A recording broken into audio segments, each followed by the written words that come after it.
nice. You never know if it could change your life. Take a chance, you're neither wrong or right. You never know. Hello, Matt. Morning, Rob. And hello, listeners.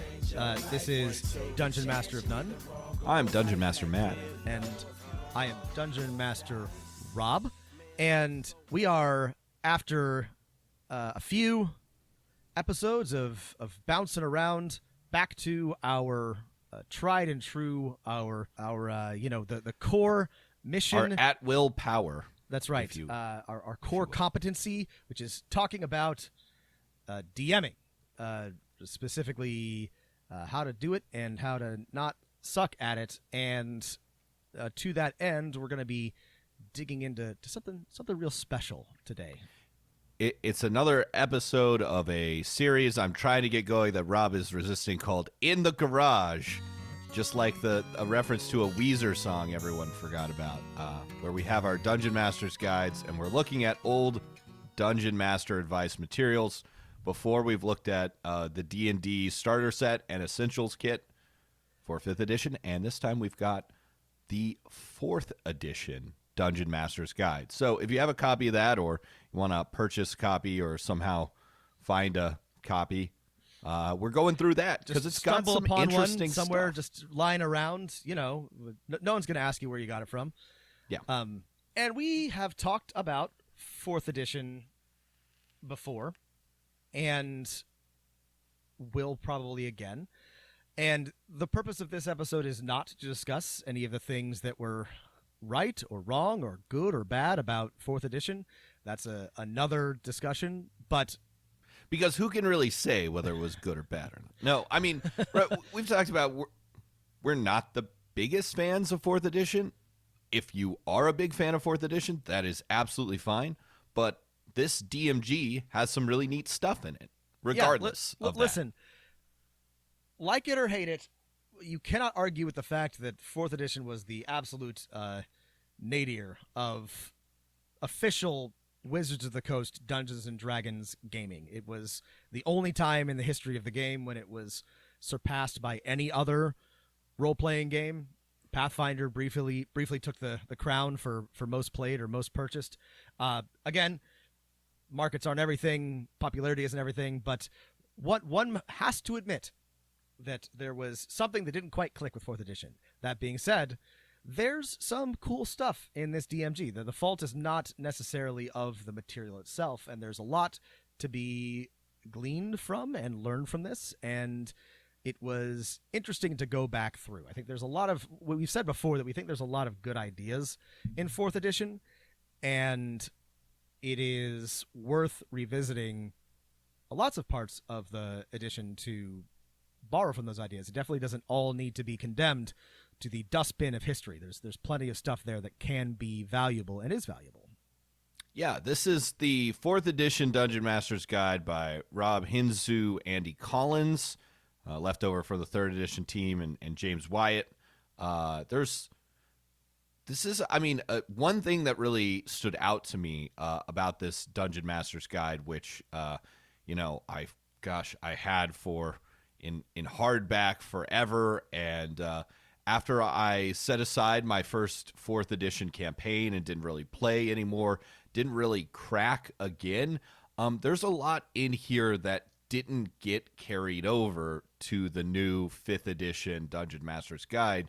I mean, we're going to not spend this episode making comparisons, but just one big comparison at the beginning. It's like, oh, there's a lot of cool stuff in here that got cut for space or something in the 5th edition guide. And it's mostly just advice on running the game, which is a shame because that's probably the most valuable stuff.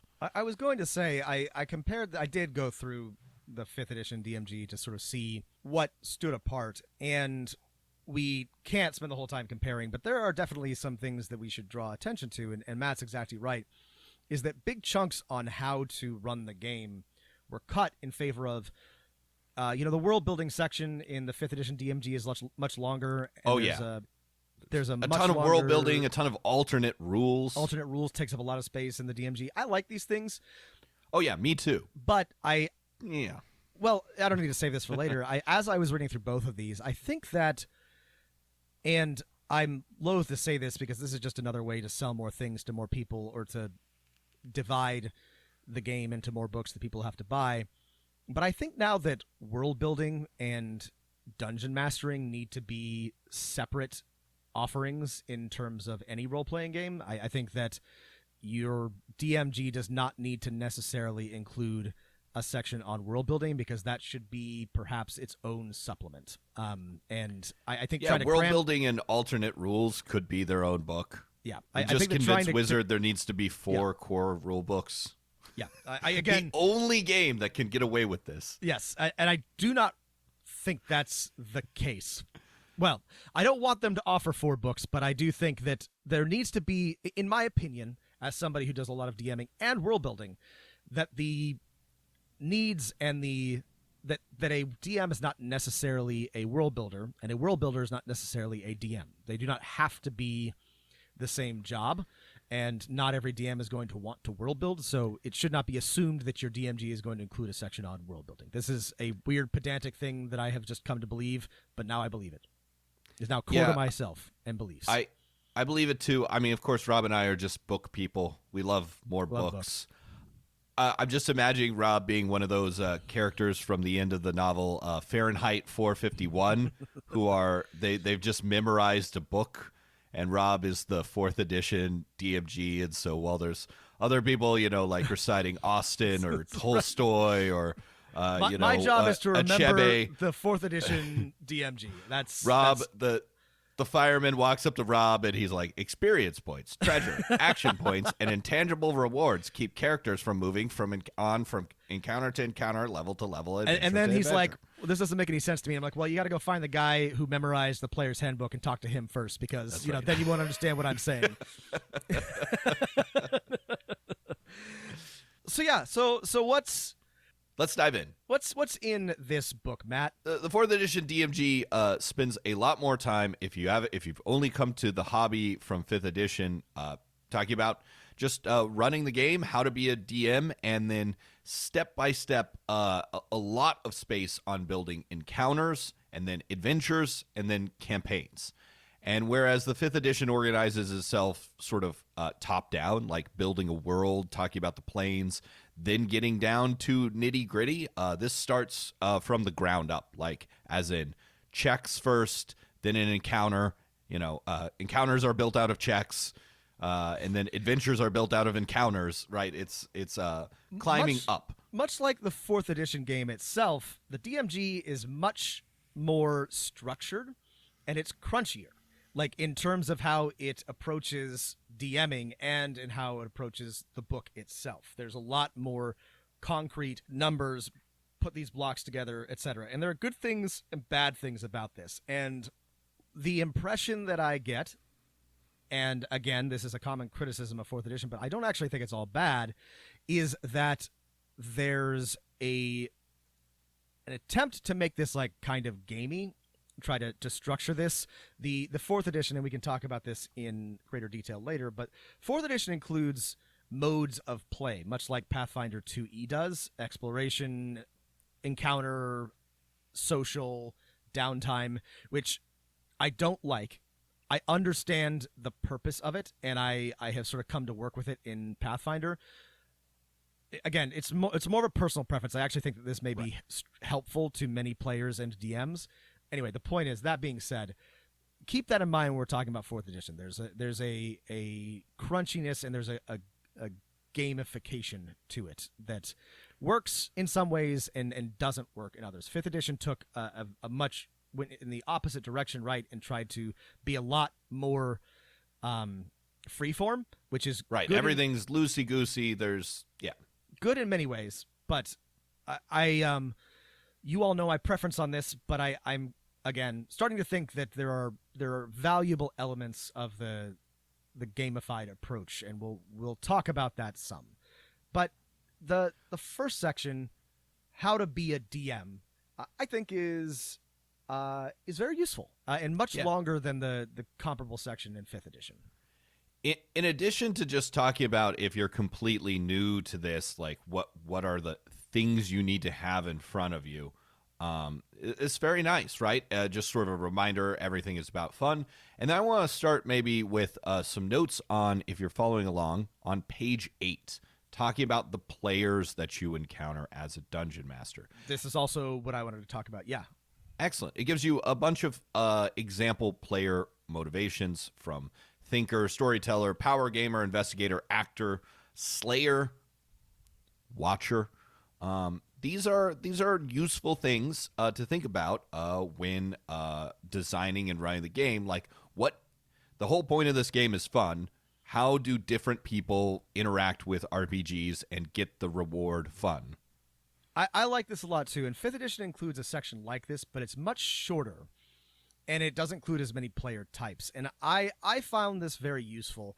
It's not always constructive to, plop people into categories, but also it does. You can definitely see how the thinking works here. Okay, everyone's got a species, everyone's got a class. Right. Therefore, every player in the game also has a class. It doesn't work like that. That being said, these broad categories are good ways to think about your players. Like, for example, I had read this before, and I'd read the similar section in 5th edition, but I'm an instigator, right? I, as a player, I like making things happen. I like to move the game forward, and so I tend to, as a character, not do wild and crazy things, but I tend to be more impulsive. I tend to take big risks, and you can after you've played with people for a while, you start to understand their motivations and like what they find rewarding. And I think this is very useful. It reminds me of the Bartle taxonomy of player types,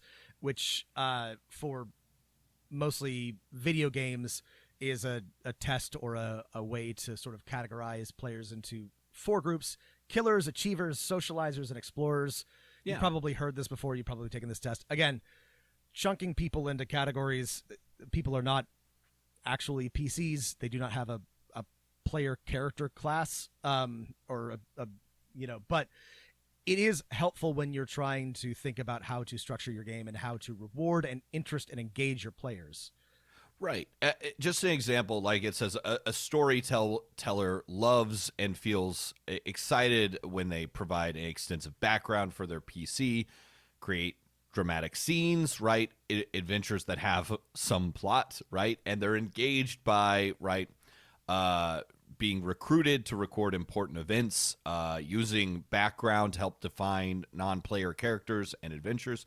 These are all really useful things. I think every dungeon master could benefit from reading these short 2 pages. I think exactly like Rob is saying, people, however, don't exist in these types as presented. Rob is not just an investigator, right? That's maybe the one instigator. That's maybe the one that he falls most into.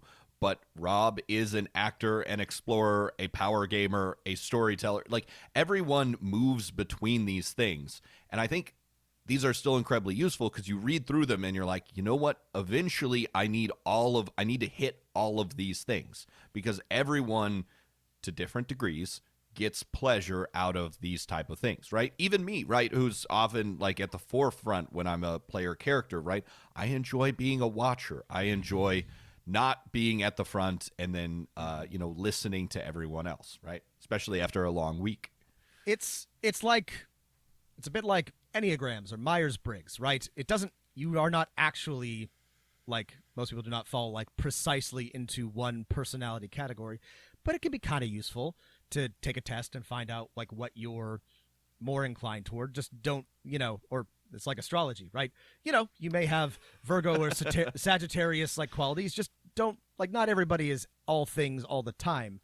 One thing I like about this section that is not in the 5th edition section that I or comparable section that I wish that it had is there's bullet points. Just from a readability and a functionality standpoint, there's each player motivation has an actor and then 3 or 4 things that it does. Engage the actor by doing these things, and then be sure that the actor doesn't I think these are very, very useful, just like short phrase long suggestions on what to look out for, how to help them out, how to reward them. I think this is very, very, you can get a lot out of this section without a lot of time investment. I think this is well written and useful for thinking about and structuring your games. Right. One thing we'll point out as we go through all this stuff in this DMG is that it's sort of presented in the way of like a middle school textbook where the information that is really essential can be gleaned very, very quickly by just about every type of reader. Reading through the whole thing cover to cover is maybe not the most fun, but that's okay because we're going through and picking out our favorite bits. This is not a criticism, and Yeah. you know, Matt and I are both we both have history backgrounds, and you learn to skim and you learn to read what you need to learn, and the 4th edition DMG is built to be skimmed, it's built to be flipped through, it's built to so that you can grab the information that you need.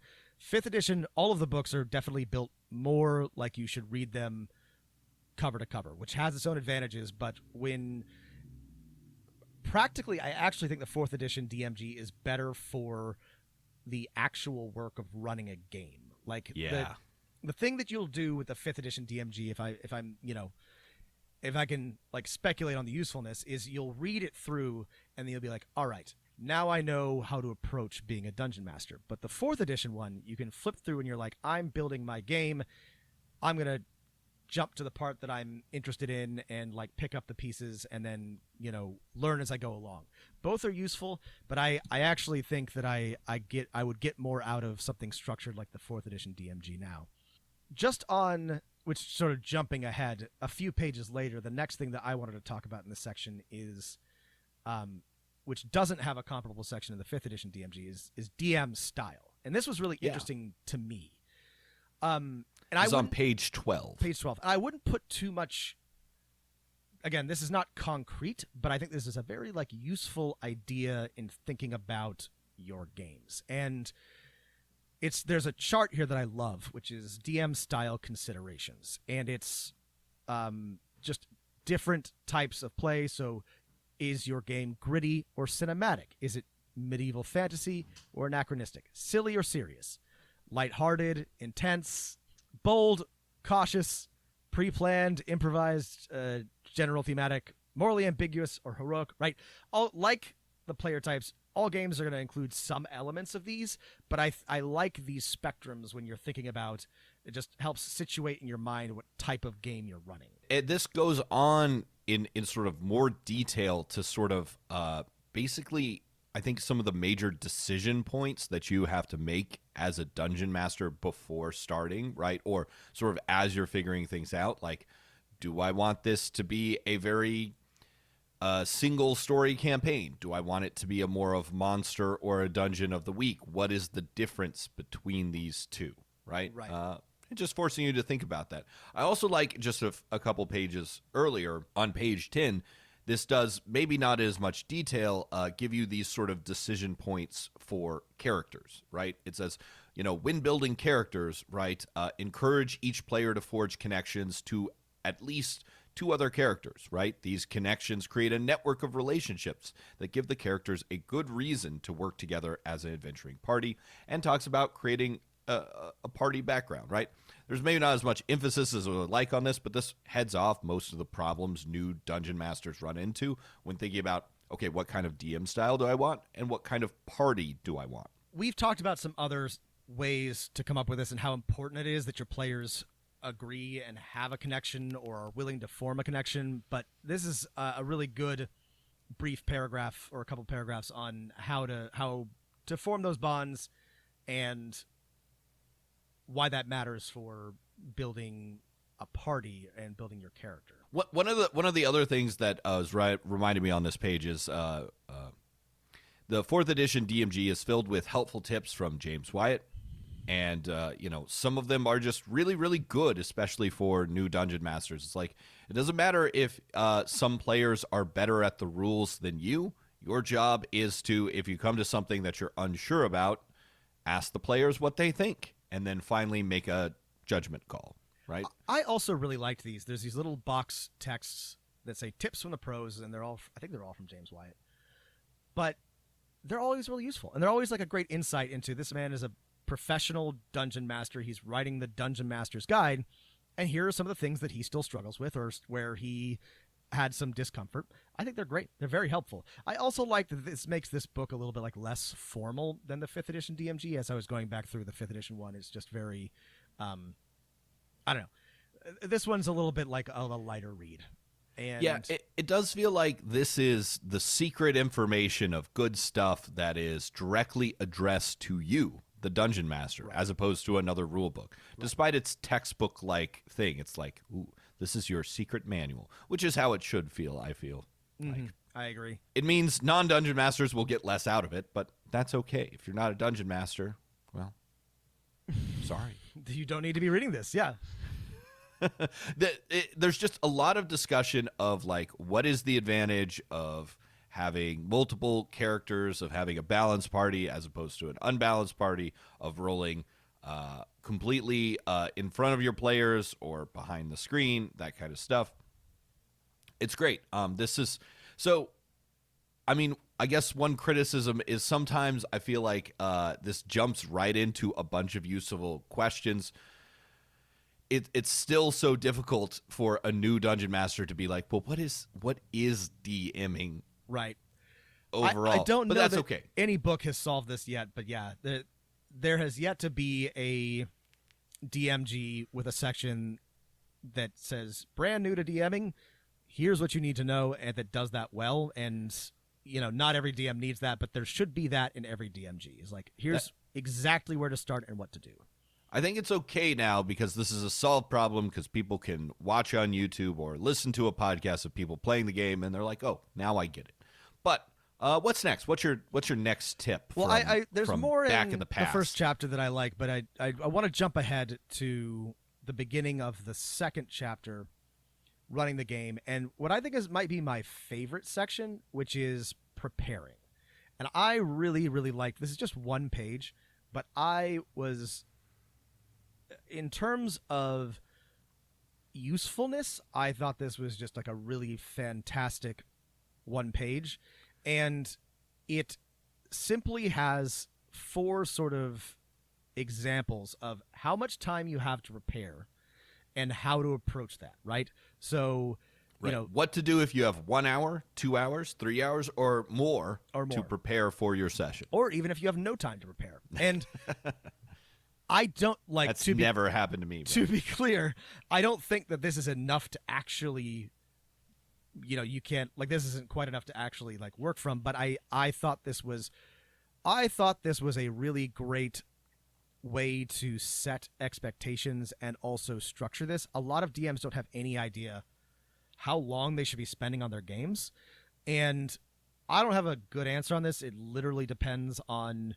how much time I have that week and how motivated I am. Sometimes it's a lot, sometimes it's nothing. But I loved this, and this is only going to really like work really well for 4th edition because it's very like encounter based. But I loved this, and I think the recommendations are really, really good. So for 1 hour, which is I think like a pretty like I think you should expect to spend an hour prepping. I don't think you should necessarily spend a lot more than that, but with that amount of time, right, it's like, yeah, I think that's my general rule of thumb. Like, yeah. Minimum 1 hour, maximum no more than the time we are going to play. Right. I know some Dungeon Masters spend more and get pleasure from that, and that's fine. But for me, that's the maximum. And this is a longer conversation, but I do a lot more work up front before any of my campaigns ever start, so that week by week I don't have to do more than an hour usually, but definitely no more than 3, 4 if you're going to run a long game. Anyway, so what I like about this is it's, select your adventure, flip through it, keep in mind how long you're going to play, like Matt just said. Read each, mark the encounters in question as definite or unlikely or possible, and then read through the definite encounters, figure out how to play them, and then as you have more time, right, you can read through the possibles and the unlikelies. And this is, I think, a really great structure. I do this, I don't organize my sort of like, I think of them as scenes rather than encounters, right? But Matt and I have talked about how to do this, but, I have story beats, moments, scenes that I consider to be extremely likely, critical to happen, and then others that I have prepared more loosely for, and then I sort of plan accordingly with a loose flowchart, right? I strongly expect the players will end up here. From there, they may go here and here, and then I do my prep accordingly, right? I prep the NPCs and the encounters that are going to happen for the very, very critical path, and then Right. less and so this for is the basic flow, because Yeah. then you can then, after that session, adjust what is the next most likely encounter, right? That Exactly. one that, maybe was unlikely is now very likely, and so you can build on that for your next week's prep. And there's a great and I love so this section, it has the core basic, like what you must do in the 1 hour preparation section, but in each of the subsequent ones, right, in the 2 hour preparation section, it's like devote extra time to creating improvisational aids. 3 hour preparation, create a new encounter designed to appeal specifically to one player, add some minor quests, for 4 hour preparation, build in additional elements, design a major quest to lead the players further. This is great. I think this is a really great way to think about. A lot of DMs, myself included, don't put a lot of don't structure their prep time or don't structure their prep and get overwhelmed. And I think this is just like a great way to think about it. I liked this. And there's not a similar section in 5th edition. It doesn't really help you figure out how to prep or how much time you should spend on that, which now seems kind of ridiculous. That there should just be the DMG should set some expectations for just so that you know what you're supposed to be doing. Yeah, I mean, this is like, the advice to Dungeon Masters is prepare, right? Spend an hour, and having an outline of what you're supposed to do is really helpful. The two caveats here that we can add to sort of maybe make this better is this assumes you're running a published adventure, and if you're not, right, you actually have to make those encounters or scenes. Matt, instead of that flipping through and reminds reviewing me. them. How would you? I would say. Sorry to interrupt here, but now I'm Oh, thinking go. about it. If you're homebrewing, I would say what? A good rule of thumb is you just double these numbers, right? Where it would take an hour, it just takes you twice as long. And Unless you're homebrewing and you've already sort of written out a sort of node-based design of scenes that are going to happen, where you just have to fill in some of the blanks and details on the encounter. You're like, yes, I know there's going to be a confrontation with the Lich. Here, I have to actually write out that encounter. I also there's a great section here at the end on what you do if there's no time to prepare, and it tells you how to throw together a random dungeon. And I do not want to encourage this. However, I do want to mention, if we're talking about Dungeons and Dragons, you are playing in a system where this functions very well. So if you are absolutely up against a wall and don't know what to do, I do recommend that you have a random dungeon or a offhand dungeon that you can just sort of funnel your players into to buy time. It may not be everybody's favorite session, but it is better than No session or flailing wildly for 3 hours while you try to figure out what to do. Your players will have fun crawling through a random dungeon more than they will not playing or listening to you try to make something up when you're obviously not prepared. So I think this is absolutely. Yeah. And there's some good advice given later on of like, you can find a dungeon map off the internet or buy our patented 4th edition dungeon tiles and flip those over. There's a lot of stuff in here that's like buy our miniatures, they try D&D to push Beyond. D&D Insider a lot, which ignore is, that. God, what happened to D&D Insider? It closed, right? It closed, but not until it lasted until 2014, and then was almost immediately replaced by D&D Beyond. The last thing I want to say that's about right. this It became prep D&D time, Beyond or something like that. right, is that one thing to keep in mind if you're playing 5th edition D&D or using this for another system, which is what we are assuming here, is that, in my experience, 4th edition's encounters, especially combat or action-oriented encounters, tend to take a lot longer than the ones I have run for 5th edition. So it's like, general rule of thumb, every encounter will take an hour. I'm like, if I have to run an hour-long combat, it better be the end of the campaign or something. Right. In 5th edition. But in 4th edition, that was maybe a little more normal. Things, especially at higher levels, things were more complicated. This is also good because I think that every DM book should let you know how long you should expect to spend. And it was correct in 4th edition that every encounter was probably going to take you an hour to run. This is one of the great and beautiful innovations and advantages of 5th edition, and the reason why everybody likes it is that you can run an encounter in much closer to 30 minutes most of the time, including very complicated ones. And this is the great innovation that 5th edition brought to the game that it deserves. Or brought back to the game. Brought back to the game, yes. Where's your next tip located? I got one on page 22. I have one on 20. Let's do yours on 22. I had one on 28. Okay. I did want to So talk. this is I into don't this. really have anything to say about the modes of play. It's Yeah. much like On page 20, there's a great example of like the basic game loop of you describe, you listen, and then you narrate the results of characters' actions. This is always good to read over, right? This is in basically most modern editions of role-playing games. It's great advice, but since it's in everything else, I thought we'd skip over it. Yeah. I thought it was interesting. They reminded everyone that a step in the middle there is to listen to your players. Very important. I think this is important, but yeah. And then I think on 21, there's a great, it's definitely sort of, as Rob said, making gameplay into many different modes, which you all want them to flow kind of seamlessly together, but it's okay to sort of, at least in the beginning, think about them in your mind as different times. I like that this DMG specifically calls out it's okay to have a time that is passing time where players just talk and hang out and plan and think about things. That is great. On page 22, this is one of my favorite pieces of advice, which is brevity. To the Dungeon Master, it says, don't describe everything. Most players' eyes start to glaze over after about 2 sentences of descriptive text.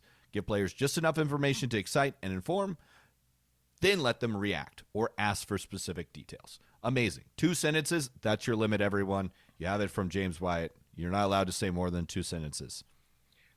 I really like this. This is included in most books, but there's just suggestions on how to narrate, describing atmosphere, the cinematic style. I like this section. Show, don't tell. There's a section on enticement, right, which is giving, and this I think is a lot of people get wrong, but like you give them just enough to spur them onward, right? You're trying to encourage them to find out more, and this is a major problem with a lot of, well, actually a major problem with a lot of written adventures, but a lot of like first-time DMs and especially first-time homebrewers is you're so excited to give all the information, but much more interesting is to give just enough so that the players ask you or try to find out the rest. Yes. Tease them. The The other thing is just a reminder that is great is that, like, especially this is really important advice for 4th edition, but really for every edition of D&D, is don't fall into only speaking in numbers like you're the master computer, right? You have inflicted 31 points of damage. Your attack hits by 4. You know, right. We are moved to initiative count 12, right? No one wants to play in that game. Right. This is something you will have to practice and do on your own, but this section I think is very good on just the basics of how to do the work of DMing, literally describing what happens, moving the action forward, setting the scene, right? The core elements of being a dungeon master. I think this is very nuts and bolts useful advice. Okay, where's your next piece of advice, Rob? I've got one on page 26 that I wanted to highlight, but let's hit yours. Mine's on, okay. My next one's on 28. Okay, on 26, and this is all a really great section here, but on 26, it says, the information imperative. If there's information the PCs absolutely must have in order to continue the adventure, give it to them. Don't make them have a chance to miss the information by failing a skill check or not talking to the right person or not looking in the right place. This is just such a great piece of advice, right? If there's something they must know to continue the adventure, don't have a chance for failure there. Obviously, they should just know that. Right. And practically, if you make them roll, one, if it's critical, don't make them roll. If you want to make them roll so they feel like they earned it, and they fuck up the roll, don't then close like they have to know that information. Just add an extra step. Just say, you might not know, but you know who to ask, or you remembered something, but don't close the door. Well, the point here is like if they're investigating a murder and they must know that the victim was stabbed through the heart with a dagger, they approach the body and they say, you can tell the body has been stabbed in the chest. The wound looks like a small dagger wound. There's plenty of investigation roles and other things the players can do around that to find additional information, but you've given them the essential information right off the bat. Yeah.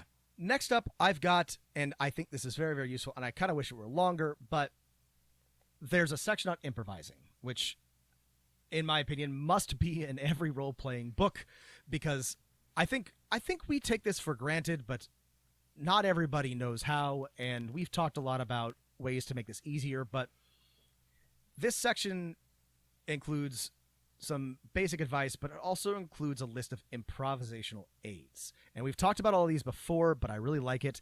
And it's lists of names, which critical, absolutely must have a list of names.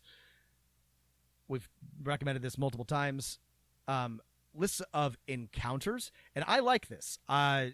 This mentions putting together groups of monsters or thugs who could kick in the door and attack at a moment's notice. I use this rarely, but most of my campaigns include organized antagonists, and I usually keep I've put together an encounter in case the players stumble into the wrong place or, antagonize the wrong people. Then a group of the right, baddies can show up, and I have them on hand. Well, this is one spot where, and maybe it's in the monster manual for 4th edition, which I have not cracked before this episode, but the 5th edition monster manual does have tables of random monsters for, general locations. And if you're ever like, I don't know how to use these, there's lots of ways you can use these random tables. But one is just as the encounter that I need on the spot, just like the name I need on the spot, right? Right. If I'm in a city, I know a traveling merchant can walk around the corner. If I'm in warm, temperate hills, I know it's a forested, temperate hills. I know it's a young green dragon, right? Right. This section also includes, and this doesn't really work outside of 4th edition, but I like the idea, suggestions for skill encounters, non-combat encounters, right? Having those on hand.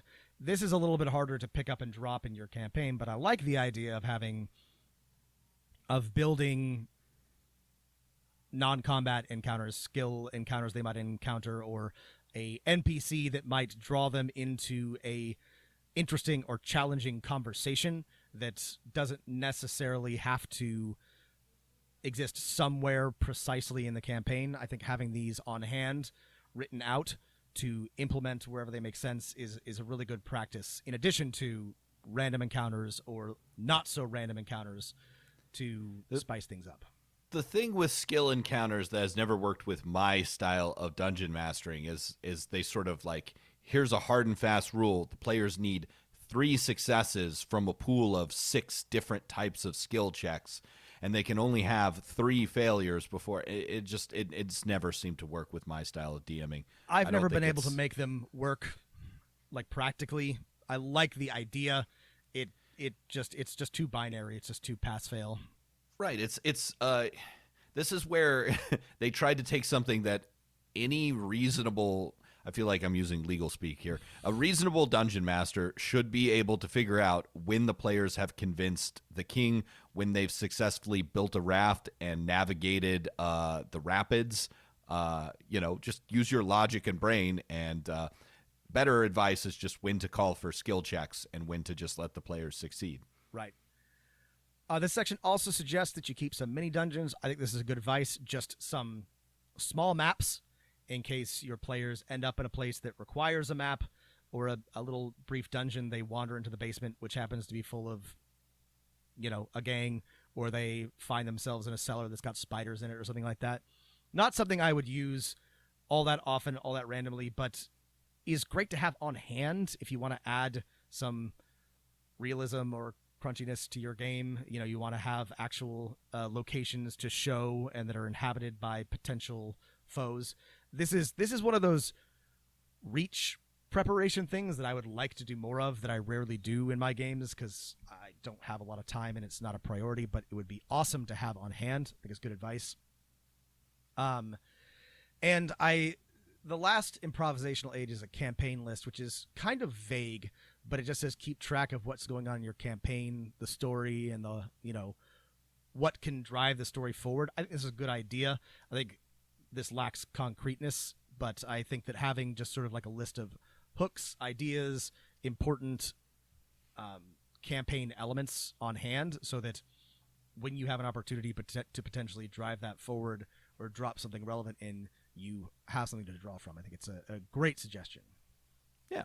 Yeah. This is the rumor table. Right. But maybe bigger. Yeah. And there you go. That's the use of that random rumor table that you get in some published adventures. If you're like, I don't know how to use this, well, this is how you use it. Sometimes. You can also use it other ways. Anyway, right. It's very versatile. What's your next, what page is your next tip? I think mine is maybe all the way, 55. I'm skipping a lot. I've got a couple of short ones in between there. So the next thing I those. like is on page 33, which is teaching the game. And oh, yes. I don't believe there's a section on this in the 5th edition DMG, and there should be. There's a little bit in the starter set and the essentials That's guide. right. But There is. let's get into what 4E tells us. But this doesn't have to be long. In fact, it doesn't really, but you should have something. And I like exactly what they've got here. And the sections are, what is D&D, right? Just explain what a role-playing game is, the core mechanic, right?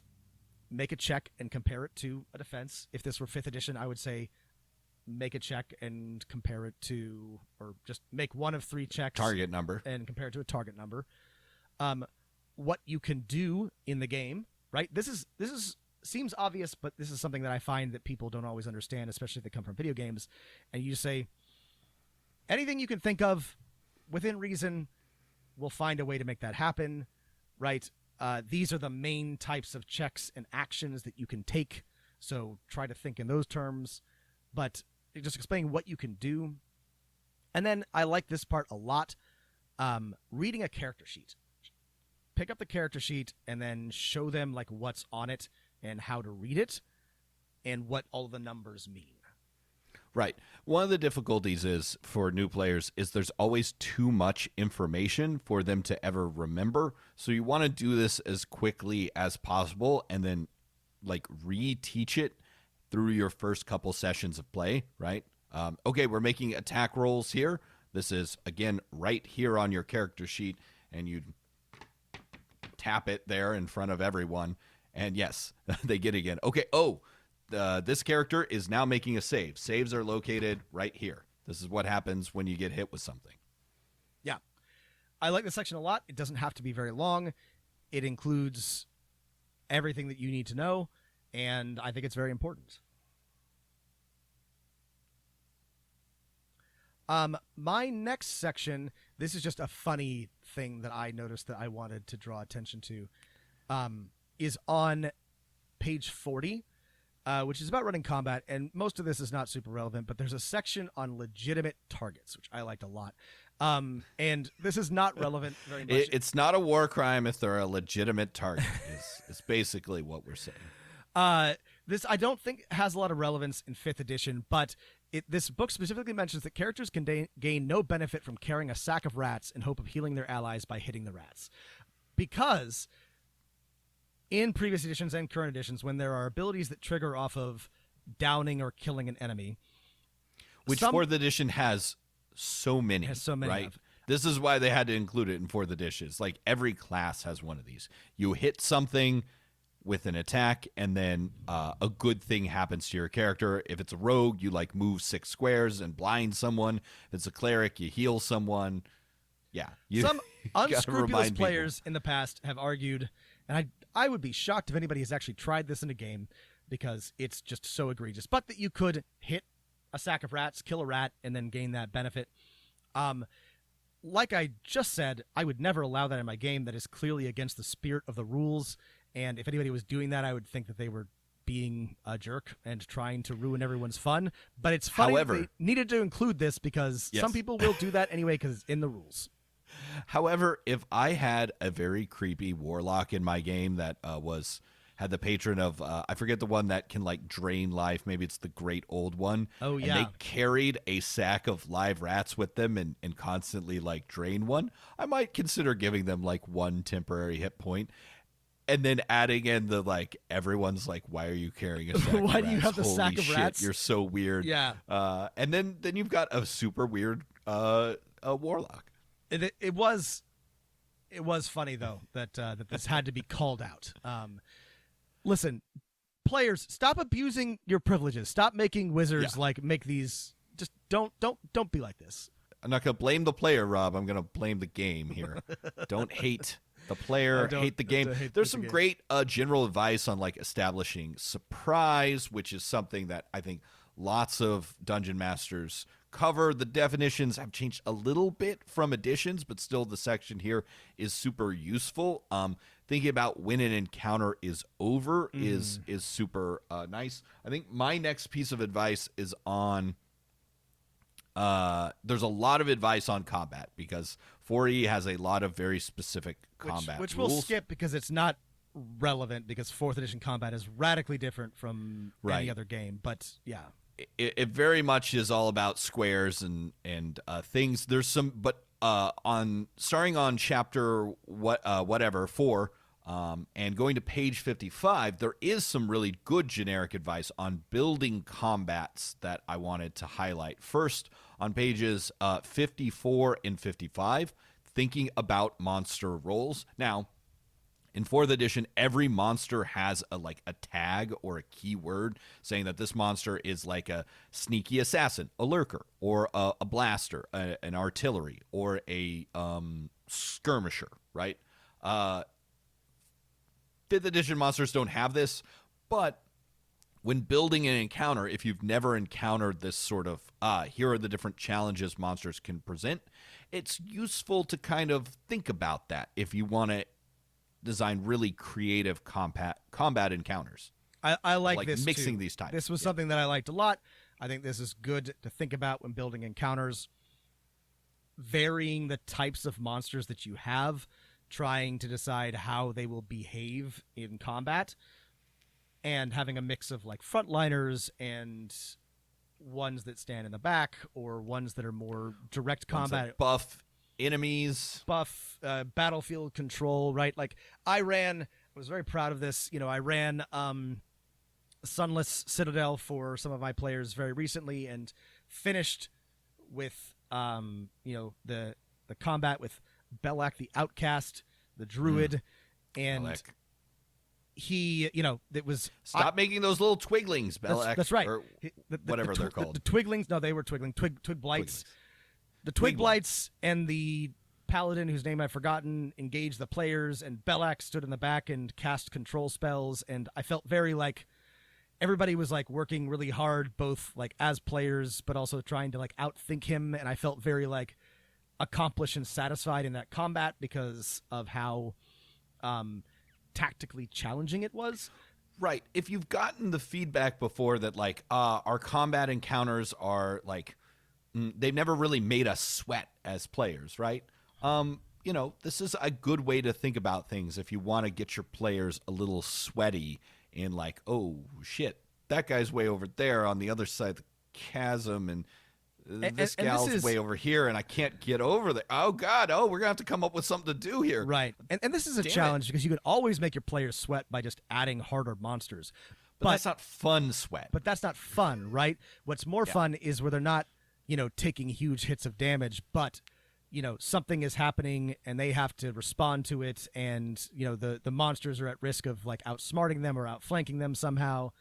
And this, I think, just trying to group your enemies into roles is a great way to think about how to diversify your combats. This is also a section I liked a lot, Matt. This is one of my favorites, this whole encounter building section.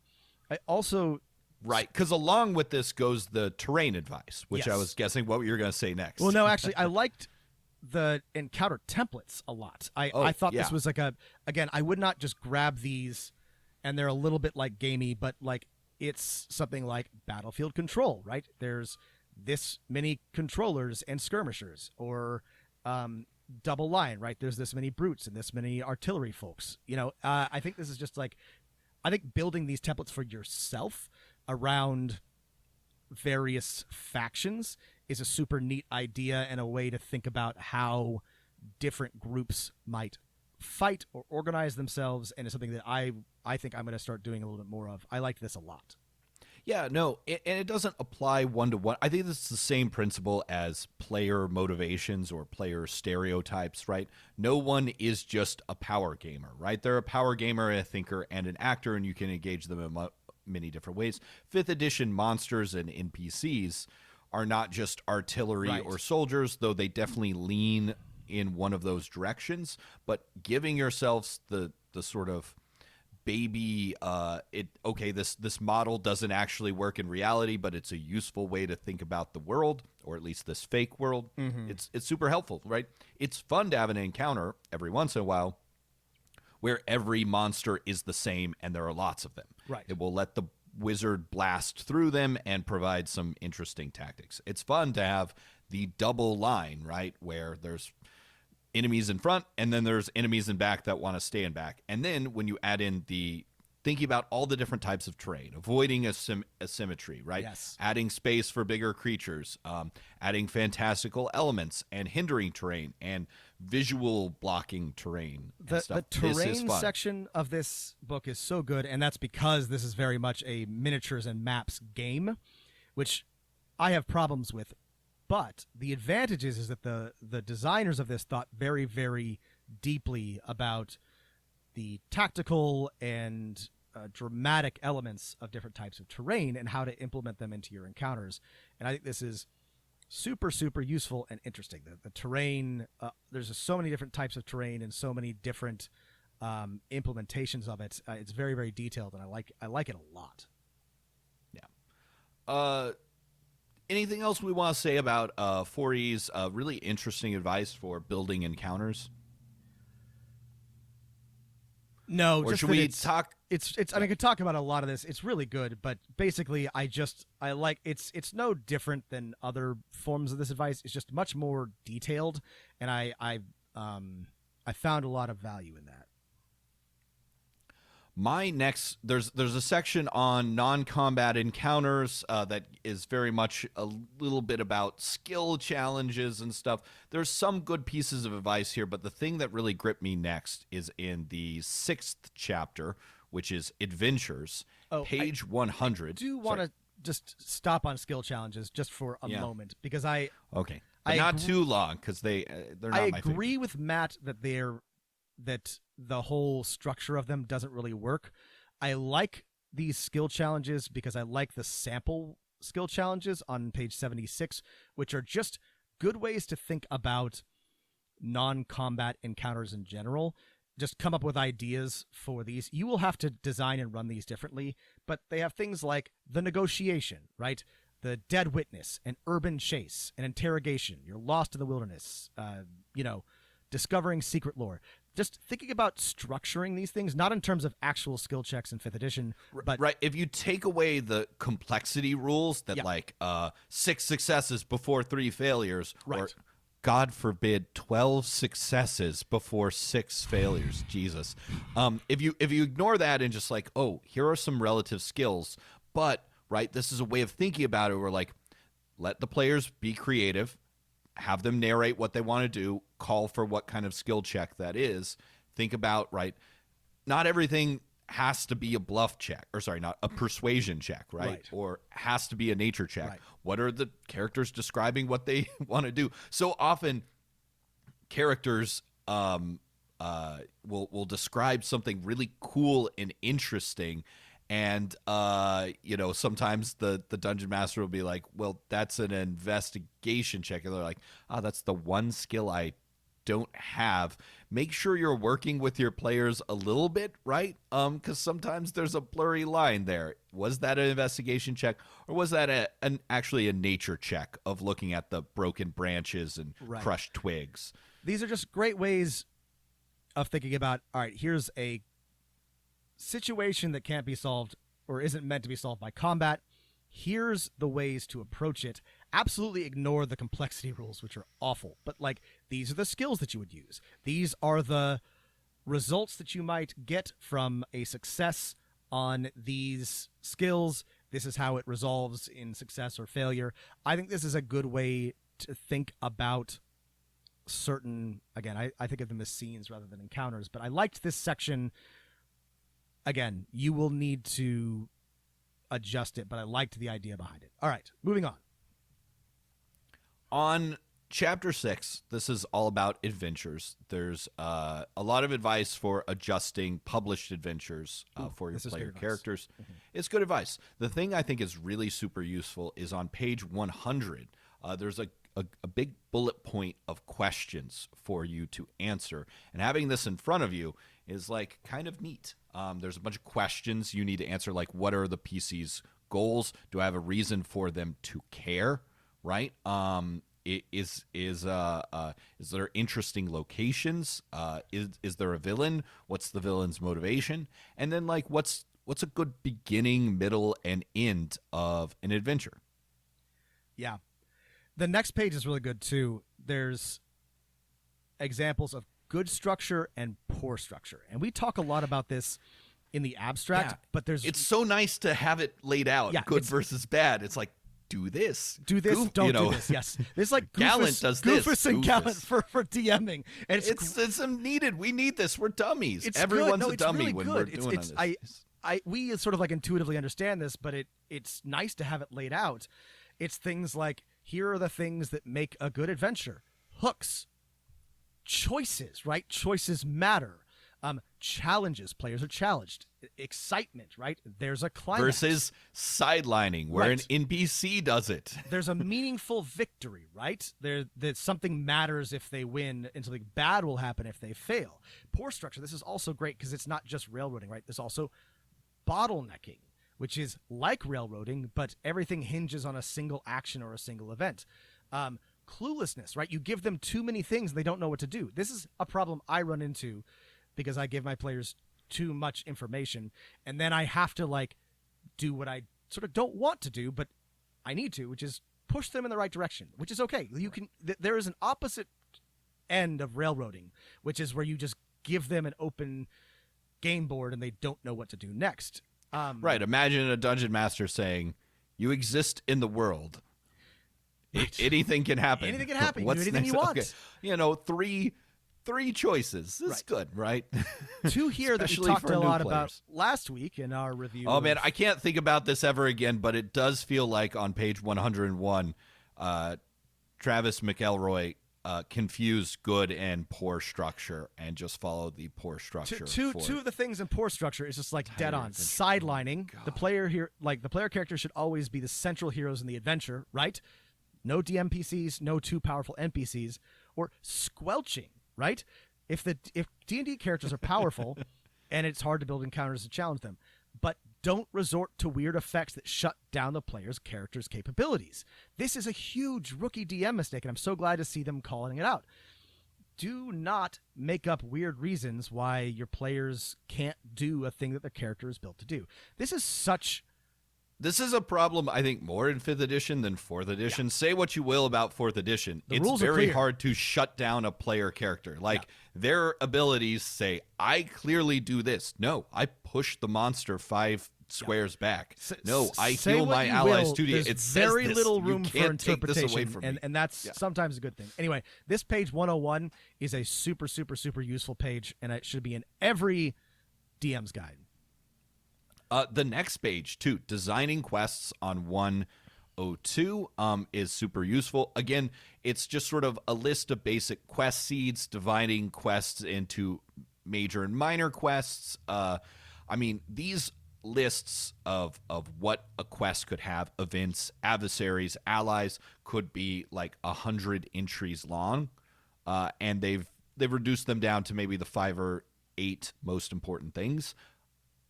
Look at this, right? Mm-hmm. If you're getting stuck, especially like so much of this DMG is like how to adapt a published adventure, but this right here is like, really good basic advice for writing your own. Yeah. There's a lot that I would like to talk about. There's only one section Oh, I have left. another big one Okay, for you. I have one right here. big one left. What's yours, Matt? Okay, on 112, Okay. there is something that is incredibly important for most, if not all, Dungeons & Dragons games that is not in 5th edition, which is mapping and keying the dungeon, right? There's an example of, we're so often in adventures given dungeon maps, and there's often no key or like what why, the things sorry, mean. Aside here, why did 5th edition start doing this? Like, I can read a map, but I so often I'm looking at 5th edition maps and there's no key. And I'm like, is this a solid door? Is this a locked door? Like, are they wooden and stone? Like, are these stairs? Why did they start doing that? Am I supposed to just know? I think you're just supposed to Is there know, a master and one of the key in things one of my that's core really books frustrating that I don't Yeah. like know? No, there's I double checked on this one. In 5th edition, there's some sample dungeon maps, but there is no sample dungeon key. And that's really frustrating. And people have been playing the game longer, right? Know all this, right? Yeah. But if you're new to the game and you've never seen, how to key a dungeon, how to room 1 goes here, here's what it this is just like a great example. The map key, room 1, foul spawn guards. They smells like rotting flesh, chemical sounds, strange moving lights, berserkers attack when characters enter the room. Seer wears an amulet, right? And then just like what the symbols on the map mean. It's absolutely essential. Please read 112 through like 113 if you've never mapped your own dungeon before, because 5th edition and basically the starter kit and stuff is like, draw a dungeon map, but there's nothing to like advise you on how to do that. And at least the 4th edition book gives you the advice for that. Yeah. It's very good. Okay, what's your final thing? And then if we have time, I would love to talk about what's at the end of the book, which is the sample town and adventure, just briefly. Sure. So my final section that I like a lot, in fact, I like it a lot, I wish it included some different things, is the DM's Toolbox. And this is chapter 10, and it includes mostly rules for adjusting and templating monsters, but also NPCs and dungeons and encounters. And I like this a lot because here's some concrete rules and tools you can use to make new or different monsters, quickly build NPCs, all these things. I think that this is largely not possible in 5th edition, but I liked the templates that Pathfinder had for all of its monsters. It was very easy to make a zombie X or a celestial whatever. And yeah, as we were working on our episode for our Patreon listeners this month, which is creating villains, one of my villains is a lich, but that villain, I did not want it to be a 17th level wizard, and there's no template to just add lich to something. I had to like make my own. That's fine. I can do that. But if you're not comfortable doing that, it's nice to have a little template you can throw. And I think this is something that is entirely possible within the rules of 5th edition, and I wish they had it, because sometimes you want, like a different flavor of something with a different form of challenge. And again, Pathfinder has this, but I like these templates. There's easy ways to give class levels to monsters or to NPCs, which again I think is kind of weirdly complicated in 5th edition. It doesn't have to be, but it would be awesome to just be able to make an ogre cleric or a hobgoblin warlock without having to sort of like build it yourself. And so I like this section. I like the DM's Toolbox a lot. I think that there should be one of these in all of them. Yeah. I think it does a better job for the rules that it has than the 5th edition one. It's something interesting to think about if you haven't looked at it yet, because it's easier to manipulate some of the monster stats and rolls. All right. Lastly, sorry. Go ahead. Well, the 4th edition, as we wrap up and say goodbye to the 4th edition Dungeon Master's Guide, we've learned how to think in 4 dimensions for 4th edition is chapters 11 and 12 of the DMG have a sample town and basically region, and a sample starting adventure, which is something that 5th edition honestly should have had. It's really nice to have. Now, I will say I really like the town we're given and the region we're given, the Nintir Vale. Lots of people shit on this a lot, and I think their anger is justified in that 4th edition, at least in its early stages, was like Greyhawk, Planescape, Forgotten Realms. They're gone. Everything is now this one shitty region, right? That was not a great call. It was not a great call, but it's on its own, right? Having an example region for your dungeon master and an example starting town is super helpful, right? As I feel like people wouldn't have hated this if they didn't take away the other stuff that people liked. Right. Right. The town of Falcrest, I think, is a great example starting town. It's, on the edge of a dangerous wilderness. There's all sorts of, clear options for adventure just outside of town and inside of town. Yeah, I love it. Yeah. I like Falcrest a lot too. And I think that it holds up better in retrospect, like Matt said, than it did at the time. People of course, were angry about unrelated things. Yeah. If it doesn't replace something, it's a perfectly solid starting town. Right. It's a great example of how to put some of the advice given earlier in the Dungeon Master's Guide into practice. And I think people learn by example. They need to see what this actually looks like.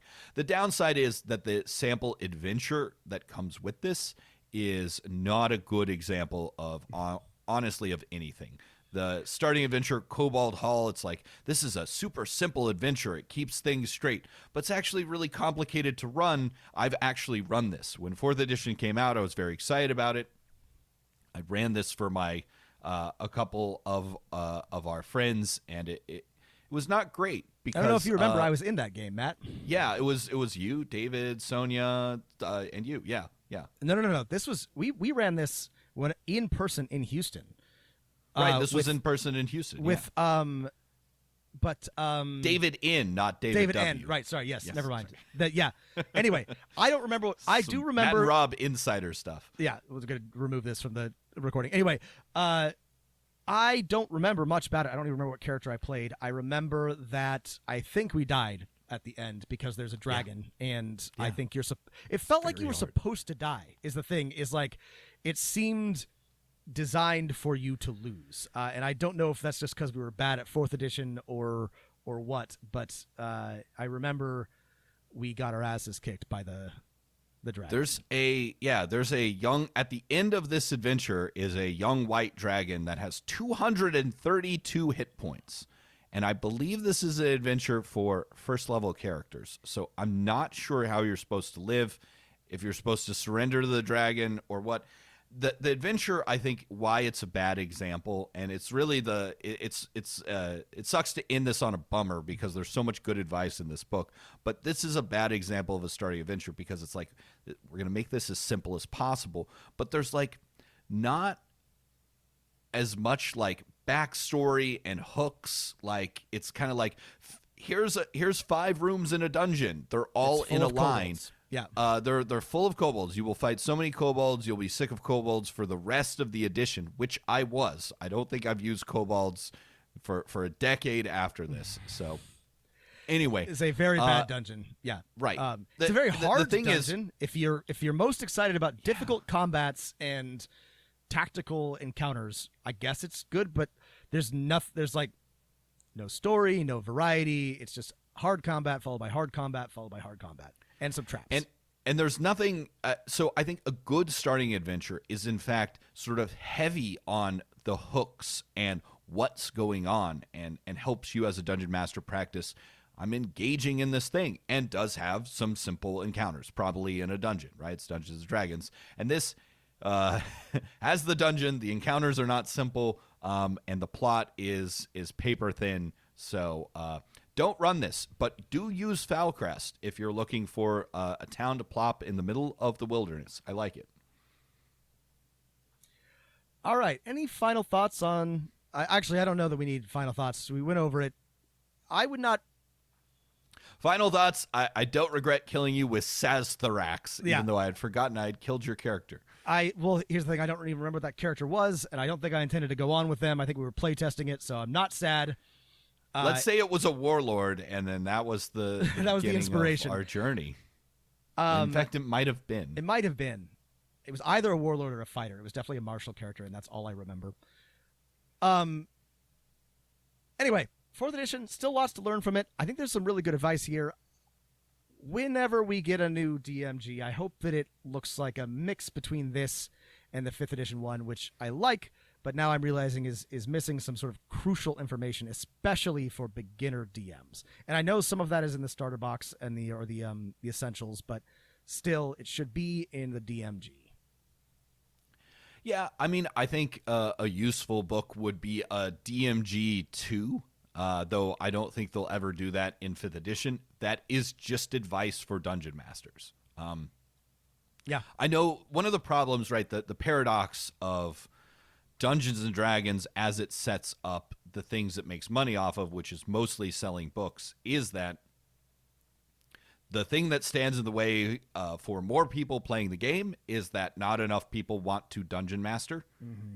And then, but then publishing a book that would help people Dungeon Master more is tough because only 1 out of 4 of 1 out of 5 people will buy it. Yeah. They put themselves into a bind. That's why our podcast is here. That's why we exist. Yeah. Now, I think listen, if you haven't read the 4th edition Dungeon Master's Guide before, or any other Dungeon Master's guides before, or other Dungeon Master advice books, if you've only read the official rules book, and I know some people out there have not read any Dungeon Master's guides at all, right? You've just, I just take the rules as presented in the SRD or the Player's Handbook. I'm not saying you have to. You certainly don't. But if you're someone who's like, I would like some basic advice on everything from building encounters to adjudicating action to really focusing on how can I keep in the forefront of my mind making the game fun for all of my players, there's some really good stuff in here. Yeah. All right, everybody. Thanks for listening. I hope this was useful for you. If you happen to have it on hand or can find it for cheap, definitely pick up the 4th edition DMG. I would not go out of your way to buy it, but there is some useful stuff in here, and definitely a few of the pages are really, really critical, or really, really excellent for the basic questions about DMing. As always, you can reach us at dmofnone@gmail.com. You can add us on Twitter at dmnone. Especially if you have some favorite parts of 4th edition that we didn't get to that you want us to bring out, let us know what they are. And of course, yes. Go ahead. We do. Well, I was going to say, if you want more Dungeon Master of None, including some sample villains that we will build for you and that you can use in your campaign, that's our bonus episode for this month. So go ahead and subscribe to our Patreon. Yeah, check it out. It's at patreon.com/Dungeon Master of None. And yeah, thanks for listening, everybody. Please leave a review if you haven't already. Like the podcast. Tell your friends. As always, let us know what you want to hear, what you want more of. Send us questions. We're going to try to do letters soon. Stay healthy out there. Get vaccinated. Be safe. And keep rolling them dice. I've got a Dungeon Master's Guide. I've got 12-sided